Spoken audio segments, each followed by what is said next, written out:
Povo brasileiro, tudo bem com vocês?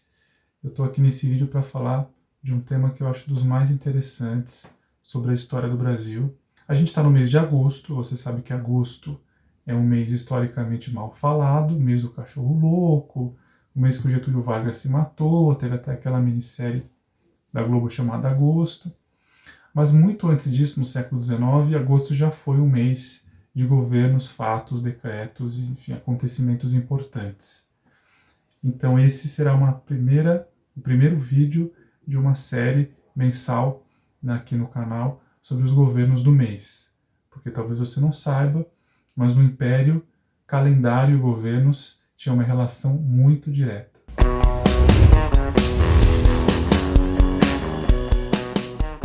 Bom, uma coisa que pouca gente sabe é que os governos na época do Império tinham os nomes de datas. Por que isso? Que datas eram essas? Quando você vê historiadores escrevendo sobre o Império, discussões parlamentares na época do Império, se referindo a determinado governo, a um governo, a outro governo, o nome do governo não era exatamente o nome do governante, do presidente do conselho, muito menos do imperador, era uma data. Então você tem o governo 12 de maio, o governo 31 de agosto, o governo 10 de agosto, o governo 3 de agosto. Portanto, se você pega o calendário, você consegue definir ali exatamente quando começou cada um dos governos do Império. Desde o primeiro reinado, do comecinho até o final, até 1889. Porque como acontecia a chamada de um novo governo, que eu já expliquei em outro vídeo. Quando um governo pedia demissão, ou quando o Dom Pedro II demitia um governo, ele perguntava para o ministro que estava sendo demitido, ou que se demitia, quem ele indicava para ser o seu sucessor. E respeitando ou não essa indicação, o Dom Pedro II fazia o convite. A partir do momento que esse convite era feito e aceito pelo novo futuro ministro, aquela data do aceite era a data do início do governo e era a data, então, pela qual aquele governo seria chamado para toda a posteridade. Então estou aqui hoje, no mês de agosto, para falar para vocês sobre os governos de agosto no Império. Os governos que começaram em agosto, eu posso dizer que são importantíssimos para a história do Império e para a história do Brasil. Tá? Então, primeiramente, vamos por ordem mensal, não anual, digamos assim. A gente teve um governo no dia 3 de agosto, a gente teve um governo do dia 10 de agosto, e nós tivemos o governo do dia 31 de agosto. Outro governo de agosto, que eu já estava me esquecendo, também é muito importante, é o governo do dia 20 de agosto. Em anos diferentes, obviamente, nós vamos seguir aqui a ordem do mês. E vamos falar primeiro sobre o governo 3 de agosto. Tá? O que foi o governo 3 de agosto? Quem foi a liderança, o primeiro-ministro, né, o presidente do Conselho de Ministros do governo 3 de agosto? Foi já nosso conhecido, que eu já falei em outro vídeo, Zacarias de Góes e Vasconcelos. No ano de 1866, ele foi escolhido pelo imperador Dom Pedro II para o seu último governo, para a última chefia de Conselho de Ministros que ele teve em 1866. Mas o que acontece? Esse governo ele é importante por várias razões. Primeiramente, o Dom Pedro II escolhe ele rejeita o convite. O Dom Pedro II fala, tá bom, então pense e volte amanhã. Ele volta depois, rejeita novamente, o Dom Pedro II fala, mas Zacarias, pense bem e volte amanhã. E aí no terceiro dia, então, ele voltou e aceitou por uma insistência enorme do imperador. E a partir desse dia que ele aceitou, 3 de agosto, é então o dia em que esse governo começou, e é o nome desse governo. Quando você vai estudar sobre esse governo, é o governo 3 de agosto, é o governo 3 de agosto, nas discussões parlamentares, quando se refere a esse governo, é o governo 3 de agosto, que é o último governo do Zacarias de Góes e Vasconcelos. E por que esse governo é tão importante? Ele começou em 66 e terminou em 68. Teve uma duração relativamente longa, se comparado com os outros governos da década de 60. Ele acaba em 68 e ele dá margem para uma grande transformação política. Por quê? Quando o Zacarias de Góes é escolhido pelo Dom Pedro II, ainda existia uma experiência político-partidária que nós chamamos de Liga Progressista, que era uma dissensão do Partido Conservador, que se uniu ao Partido Liberal e formou a Liga Progressista. Porém, ao longo da existência dessa Liga Progressista, que oficialmente vai de 62 a 68, e o Zacarias é o último governo progressista da história, durante esse tempo, essa Liga Progressista nunca se entendeu, porque sempre houve uma disputa interna entre os antigos conservadores moderados e os liberais internamente. Eles nunca realmente se fundiram, e aí as razões são várias, não vou entrar nesse mérito porque é muito longo. Mas em 66 o caldo já estava entornando fortemente, ou seja, você já tinha conservadores moderados que já defendiam o seu lado e liberais que se diziam históricos, que queriam se desapegar da Liga, mas que tinham feito parte dela, só mudavam a narrativa porque já estavam brigados com os conservadores moderados. Então esse racha interno era muito forte. O Zacarias de Góes foi escolhido pela terceira vez nos anos 60 para ser o presidente do Conselho de Ministros, nessa tormenta, tanto que ele não queria aceitar. Muitas vezes aceitar o cargo de presidente do Conselho de Ministros era realmente um martírio. A pessoa não ganhava dinheiro, não ficava rica e tinha que lidar com um grande problema, que era essa briga partidária, essa confusão político-partidária do final da década de 60. O fato é, o governo dele já recebeu a oposição daqueles liberais que antes faziam parte da Liga, mas já estavam cindindo de novo com esses conservadores. Recebia a oposição dos conservadores puritanos, digamos assim, os saquaremas, verdadeiramente saquaremas, que não se uniram a essa Liga Progressista. Então estava muito confuso o panorama. Muitos aliados do Zacarias de Góes já tinham virado inimigos. O Zacarias era uma pessoa bem polêmica. E nesse contexto ele assumiu o governo. Uma lei muito importante aprovada por ele, que era uma demanda dos progressistas, dos liberais, de todos os progressistas, era a livre navegação do Amazonas e dos seus afluentes.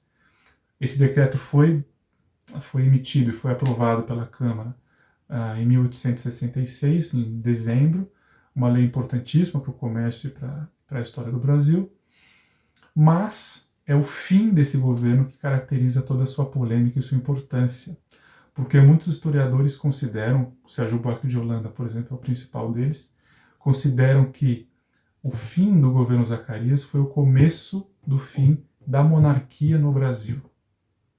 Mesmo que a gente esteja aí 21 anos antes da proclamação da República.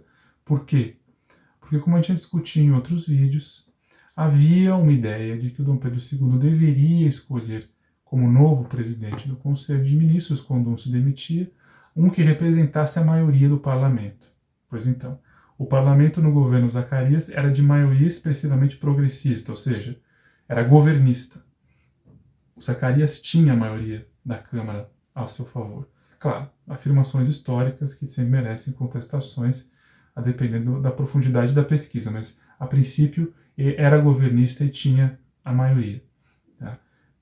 Até porque ele tinha liderado as últimas eleições e, tendo ou não influência, violência e controle das eleições, ele conseguiu a maioria.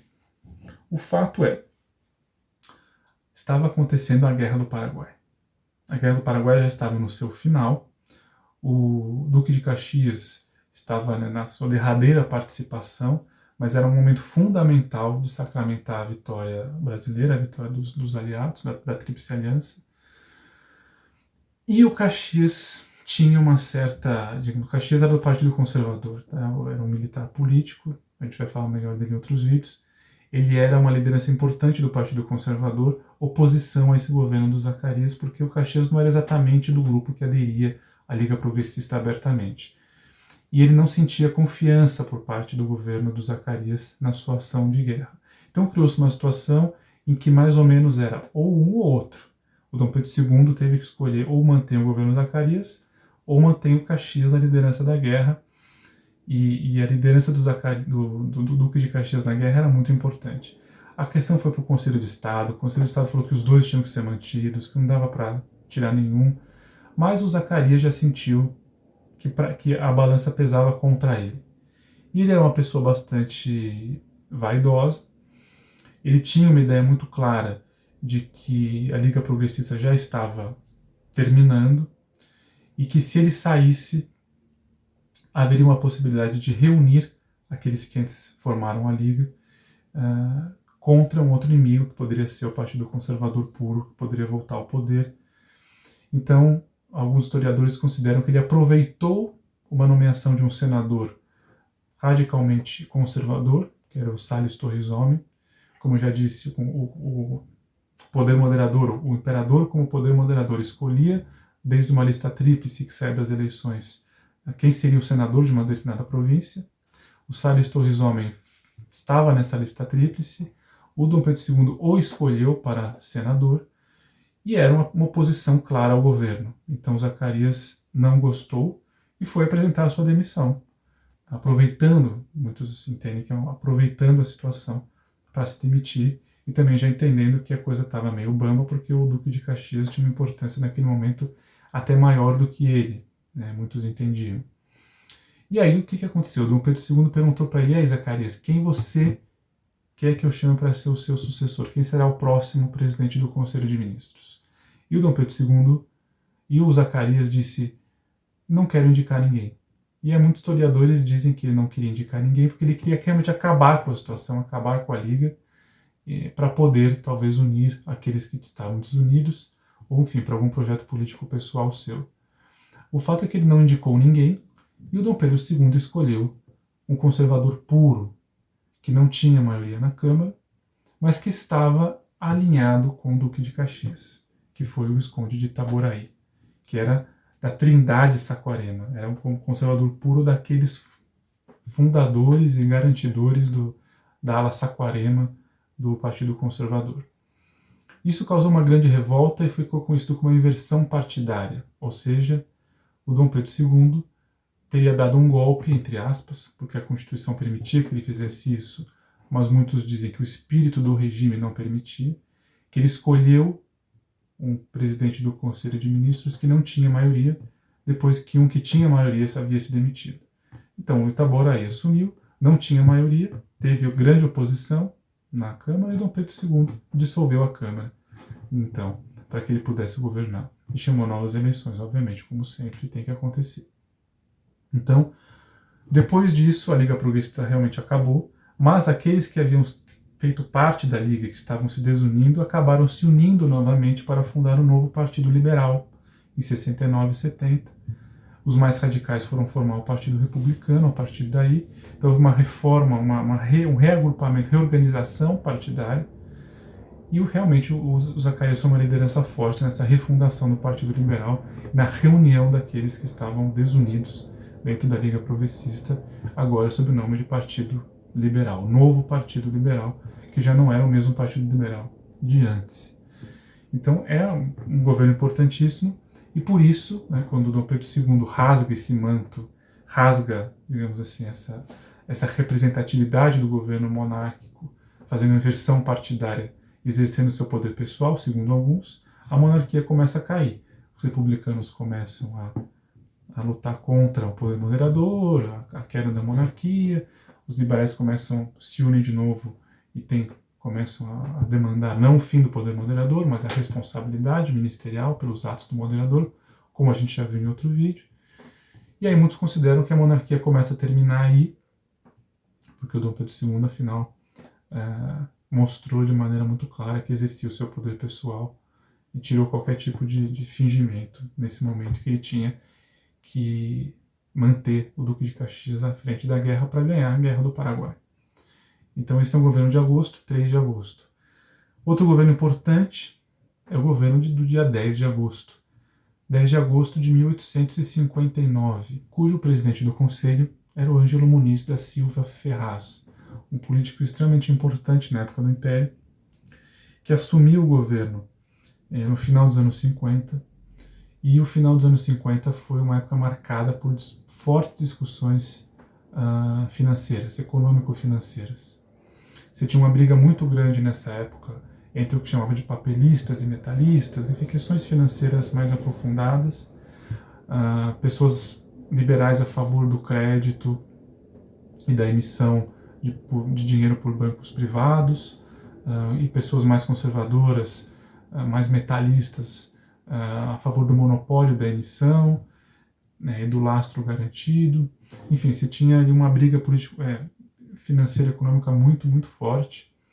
E, de certa forma, isso vai colaborar para depois a formação da Liga Progressista que nós já falamos. Em 22 de agosto de 1860, ou seja, em agosto também, só que um ano depois dele ter assumido, ele aprova uma lei chamada, conhecida hoje como Lei dos Entraves, que era uma lei restritiva, que, segundo os críticos, impedia a livre associação, o empreendedorismo, e colocava o governo muito no controle da economia.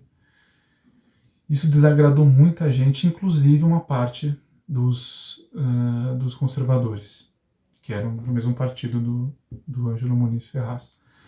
Tanto que eles decidiram romper com os conservadores e se aliaram aos liberais contra esta tendência, né, de centralização, de monopólio do governo, de restrição econômica, para tentar contrapor esse movimento político, econômico, financeiro que estava avançando com o Partido Conservador.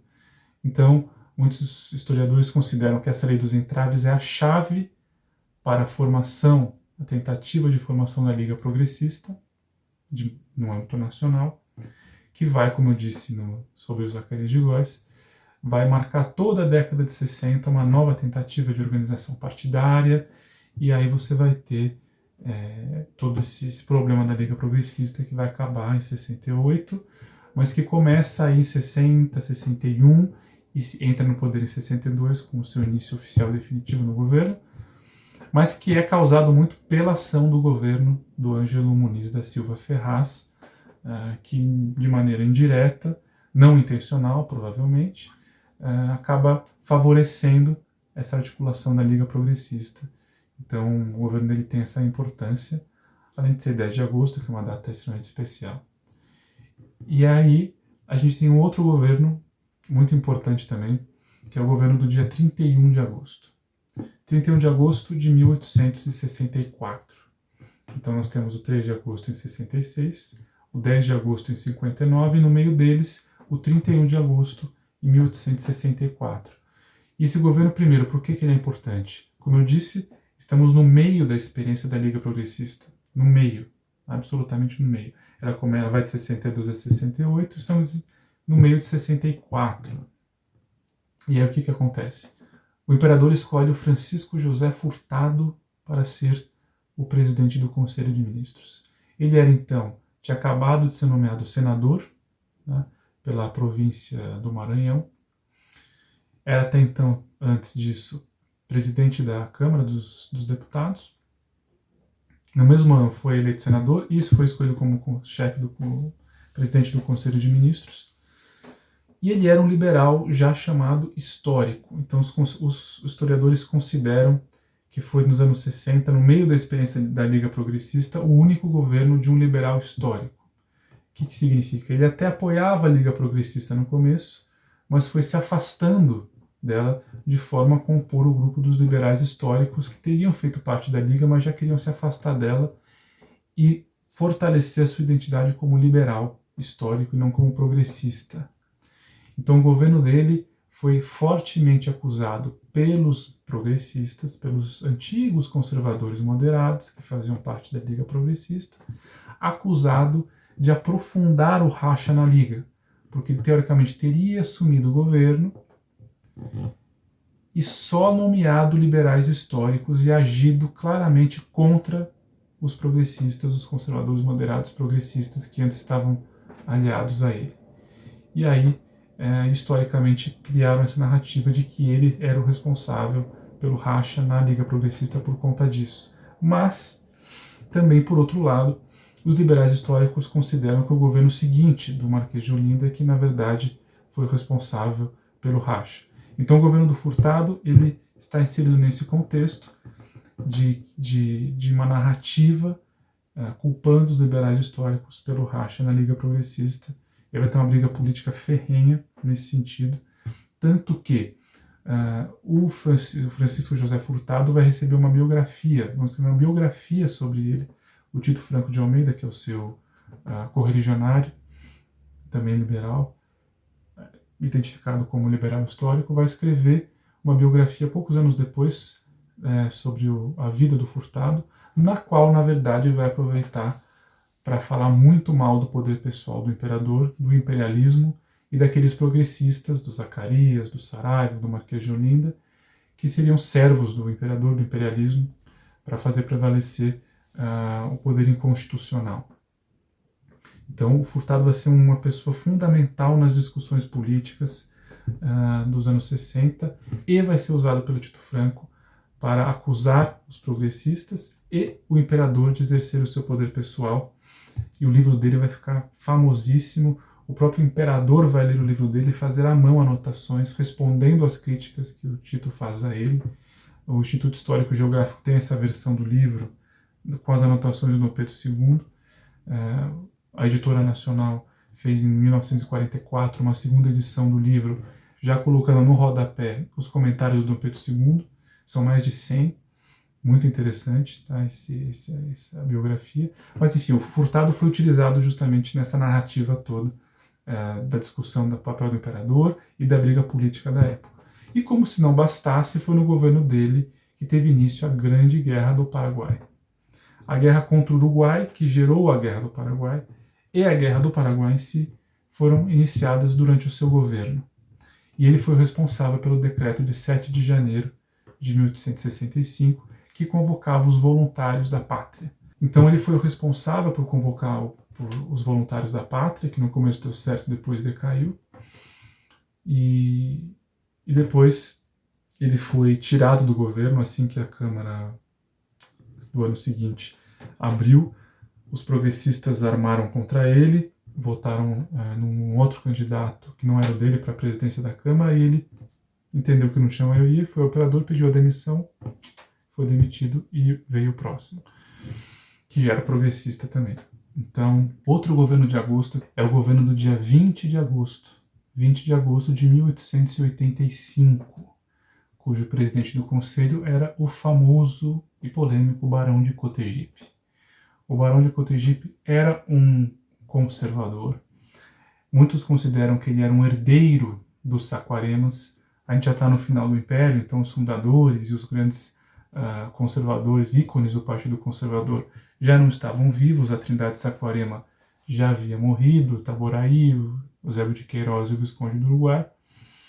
Mas o Maurício Vanderlei, né, o famoso Barão de Cotegipe, ele era considerado um herdeiro dessas ideias, porque era considerado realmente um conservador dos mais radicais, digamos assim. E por que o governo dele é importante? Bom, todos os governos são importantes no Império, obviamente, mas a importância desse está muito ligado à abolição da escravidão e está muito ligado ao papel da princesa Dona Isabel na abolição da escravidão. Por quê? O Dom Pedro II nomeou ele como presidente do Conselho de Ministros em 85, porém, Dom Pedro II teve que viajar para a Europa para cuidar da saúde, fortemente prejudicada, e a sua filha Isabel assumiu como regente. E teve que lidar com o Barão de Cotegipe. E aí qual era o problema? A princesa Dona Isabel, ela era os estudos, os diários de André Rebouças e outras referências historiográficas mostram, já era abolicionista, mas o fato é que o Barão de Cotegipe tratava os abolicionistas como caso de polícia. Os mítins abolicionistas, os encontros abolicionistas eram reprimidos violentamente, né? O Barão de Cotegipe odiava os abolicionistas e era um anti-abolicionista, portanto. A Dona Isabel, quando assumiu a regência, começou a ter suas diferenças com o Cotegipe. Embora não quisesse demiti-lo de cara, ela se aproveitou de um fato, de uma briga, de uma disputa entre a polícia e o exército, por conta justamente de confusões causadas pela repressão aos abolicionistas, para fazer, digamos assim, para de certa forma manipular a situação de maneira que o Cotegipe se demitisse. E e ele já tinha a carta de demissão pronta, apresentou a Dona Isabel, ela prontamente aceitou, que era o que ela mais queria, e nomeou no seu lugar um outro conservador da ala abolicionista, que era o João Alfredo Correia de Oliveira, que afinal de contas foi o governante em cujo governo foi votada e assinada a Lei Áurea. Então, a princesa Dona Isabel exerceu o seu poder moderador como princesa regente para, digamos assim, provocar a demissão do Barão de Cotegipe, aceitar essa demissão e convocar no seu lugar um conservador também, mas completamente em oposição ao Barão de Cotegipe, disposto a levar a cabo a Lei Áurea, a abolição da escravidão, tanto que ele foi escolhido pela Isabel, João Alfredo Correia de Oliveira, com esse critério específico, com essa condição de que ele deveria apresentar a Lei Áurea na Câmara e no Senado.